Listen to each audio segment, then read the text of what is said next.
आज हम सभी लोग खंडशः समाकलन कैसे करेंगे और खंडशः समाकलन का प्रयोग कब करेंगे, किस प्रकार की परिस्थितियों में इनका हम प्रयोग कर सकते हैं, इन सभी बातों को सीखेंगे। पाठ का नाम है खंडशः समाकलन। नाम से ही जाहिर है, खंडशः माने खंड करके, खंड के अनुसार। स्वाभाविक रूप से खंडशः समाकलन ऐसे फलनों पर का खंडशः समाकलन करेंगे जो सामान्यतया दो या दो से अधिक फलन के गुणनफल के रूप में दिए गए होंगे। ऐसे फलन का समाकलन करने के लिए हमारे पास एक सूत्र है। मान लें दो फलन हैं f(x) इंटू g(x) और इन दो फलन के गुणा का हमें समाकलन करना है, तो उसके लिए सूत्र है f(x) integral g(x) dx minus integral differential of first means dx of f(x) into integral gx dx। इस सूत्र का प्रयोग करके ऐसे दो फलन के गुणा के समाकलन का काम हम लोग आसानी से कर सकते हैं। एक उदाहरण देखें, जैसे integral x sin x dx। इसके पूर्व के जो भी सूत्र हम लोगों ने पढ़े हैं, जो भी नियम या सिद्धांत हम लोगों ने पढ़े हैं, उनमें किसी सूत्र से इस समाकलन को हम नहीं हल कर सकते। तो इस पद का समाकलन करना होगा तो हमें इस सूत्र का प्रयोग करना है। इस सूत्र में हमने एक फलन को मान लिया प्रथम और दूसरे sin x को मान लिया द्वितीय। जैसे यहाँ f(x) एक फलन और g(x) दूसरा फलन। तब इस सूत्र के अनुसार प्रथम फलन x गुणे integral sin x dx minus integral differential of first dx of x into integral sin x dx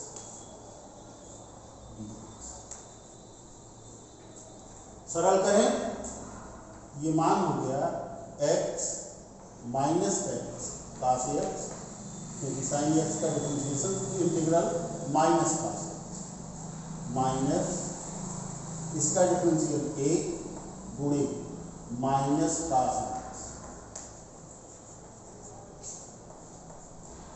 ये बराबर हो गया minus x cos x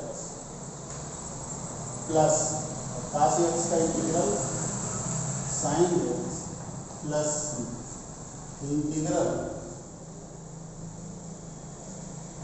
x sin x dx का मान हो गया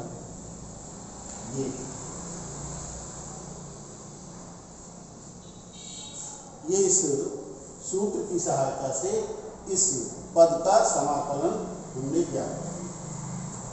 अब यहाँ कुछ चीजें हमें ध्यान देना चाहिए। पहला, तो गुणनफल का अवकलन करने का काम हम पिछले अध्याय में अवकलन के पाठ में पढ़ चुके हैं। याद होगा कि उसके दो फलन के गुणा के अवकलन के सूत्र में यहाँ चिन्ह धन होता है। प्रथम फलन गुणे द्वितीय का अवकलन धन द्वितीय फलन गुणे प्रथम का अवकलन। तो पहली विशेषता है वहाँ पर चिन्ह धन था, इसलिए अवकलन करने की क्रिया में हम किस पद को प्रथम मानेंगे और किसे द्वितीय मानेंगे,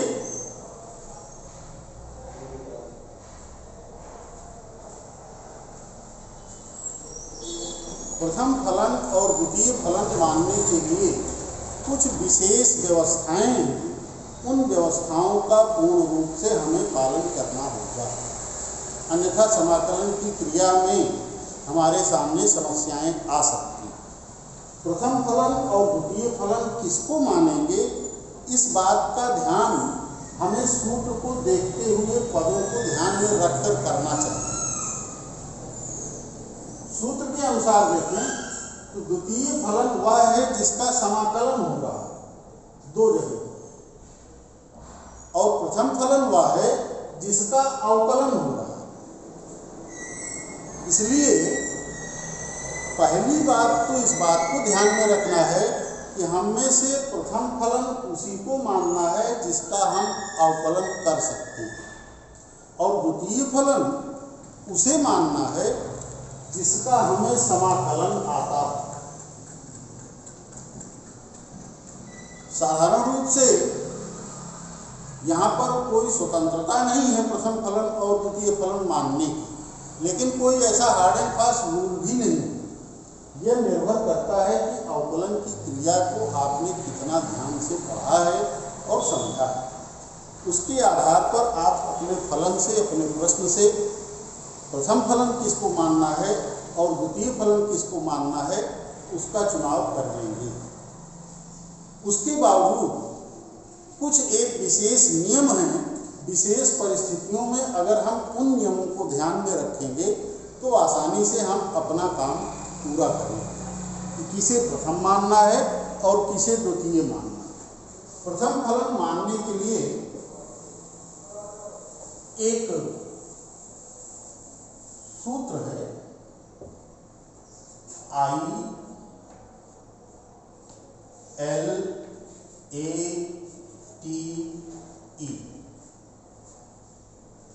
I stands for inverse function,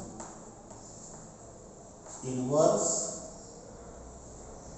circular function।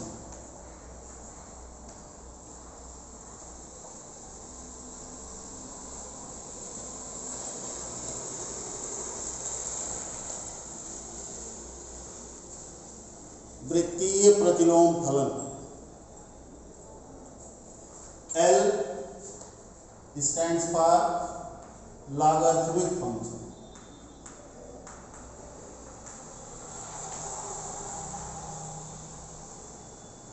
लघुगणकीय फल A stands for algebraic function। T stands for trigonometrical function and TE stands for exponential function। अपने दिए गए समाकलन के दो फलनों के गुणन में सबसे पहले हम खोजेंगे कि कोई इनवर्स फंक्शन तो नहीं है। अगर इनवर्स फंक्शन है उसे फर्स्ट मानेंगे, लॉगरिथमिक है उसे फर्स्ट मानेंगे, अलजेब्राइक है उसे फर्स्ट मानेंगे, ट्रिग्नोमेट्रिकल है उसको फर्स्ट मानेंगे, या एक्सपोनेंशियल है उसको फर्स्ट मानेंगे।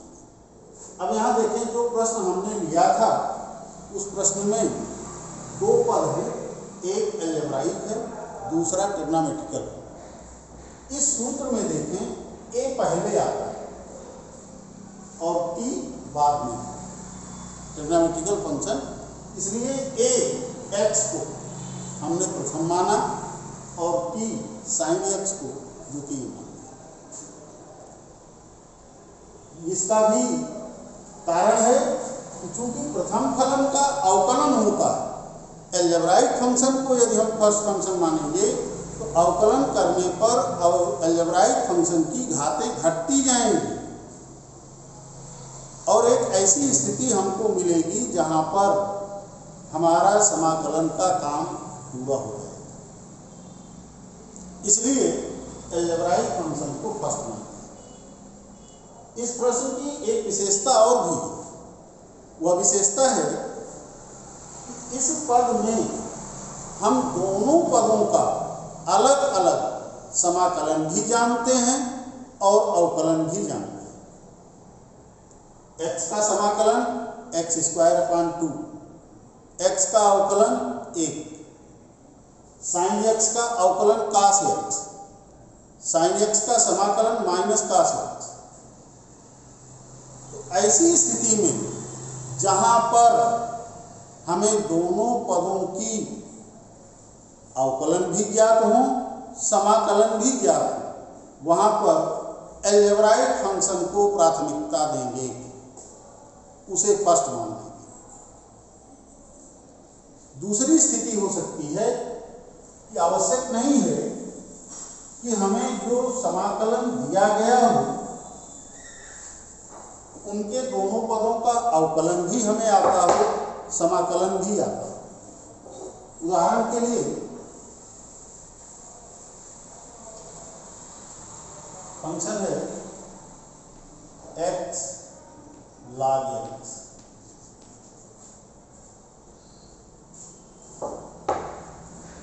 यहां देखिए अलजेब्राइक फंक्शन, ये लॉगरिथमिक। इस अलजेब्राइक और लॉगरिथमिक फंक्शन में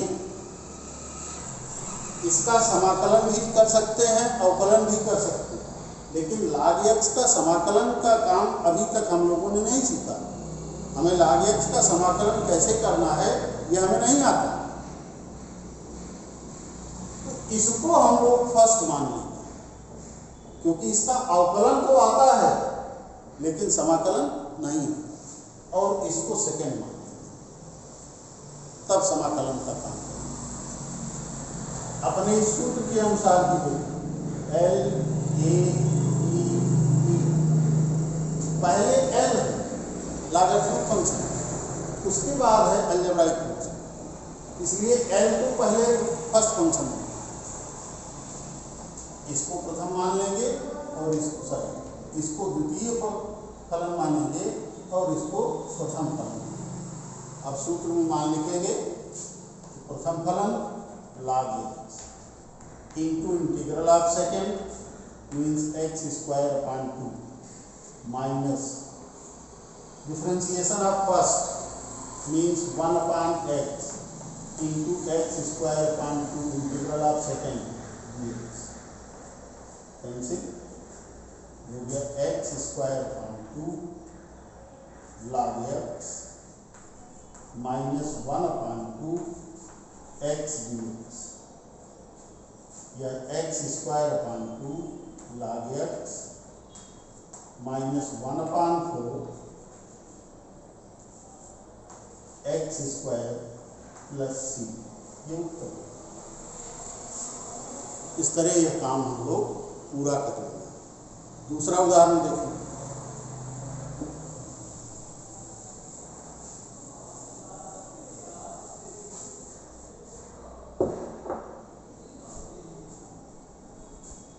x tan inverse x, algebraic function inverse function. इस tan इनवर्स x का समाकलन हमें नहीं आता और इसका अवकलन और समाकलन दोनों आता है, इसका केवल अवकलन आता है, इसलिए इसको फर्स्ट फंक्शन और इसको सेकेंड फंक्शन। पुनः इसी सूत्र का प्रयोग करेंगे तो tan inverse x into x² 2 minus integral इसका अवकलन प्रथम का 1/1 + x² इंटू x² 2 dx बराबर होगा x² 2 tan inverse x minus 1/2 integral x² 1 + x² dx।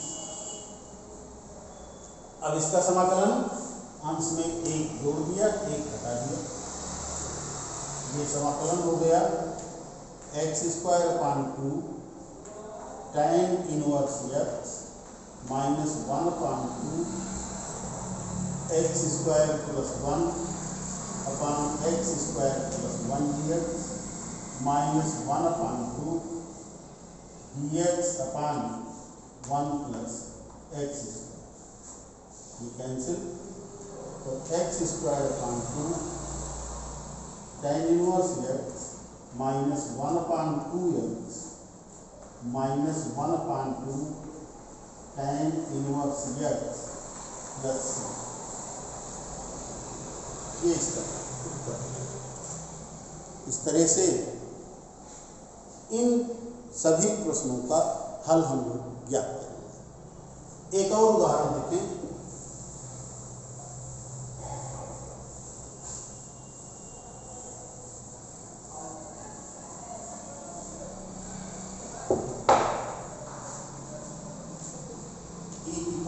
x into e⁻x dx।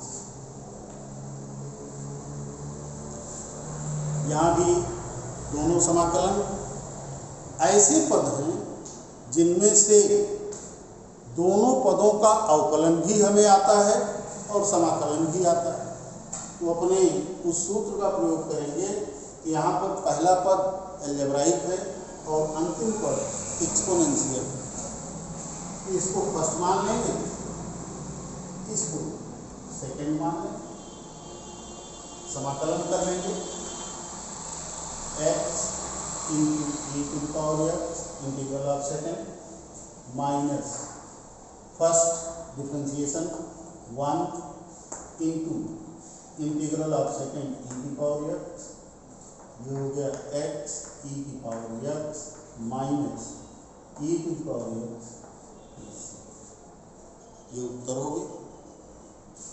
ये तो कुछ उदाहरण थे जहाँ पर फलन की संख्या 2 या 2 से अधिक भी हो सकती है। दो फलन के गुणन का समाकलन कैसे कर लेंगे ये तो हमने देखा, लेकिन कभी कभी ऐसे भी कुछ प्रश्नों के समाकलन पूछे जाते हैं जिनमें से जिसका समाकलन पूछा गया है वही आपको नहीं आता। उदाहरण के लिए एक प्रश्न पर विचार करें।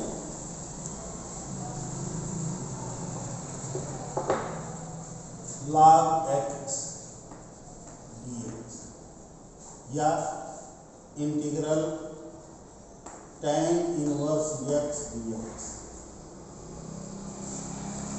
एक ही पद है, समाकलन का कार्य करना है, लेकिन ना तो हमें log x का समाकलन पता है और ना ही tan इनवर्स x का समाकलन। ऐसी परिस्थिति में हमेशा समाकलन के नियम का प्रयोग करने के लिए हम लोग यहाँ पर एक का गुणा मानेंगे, गुणे एक। अब जहाँ पर एक का गुणा हमने माना है, इसी को हम सेकेंड फंक्शन मानेंगे और जो फलन हमें दिया गया है उसी को फर्स्ट मानेंगे, अर्थात एक को सेकेंड और log x को फर्स्ट। इस सूत्र का प्रयोग अब करेंगे तो integral 1 into log x dx बराबर हो गया first function 1 into log x into integral of dx 1 first function into integral of second minus differential of first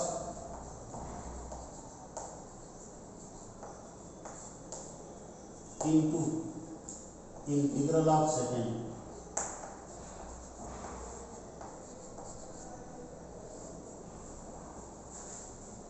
बराबर हुआ log x into minus integral log x का अवकलन 1 into x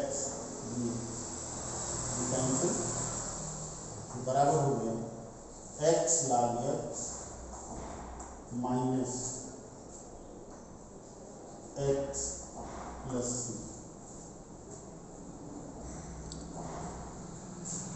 इसी को लिखा जा सकता है x into log x minus 1 plus.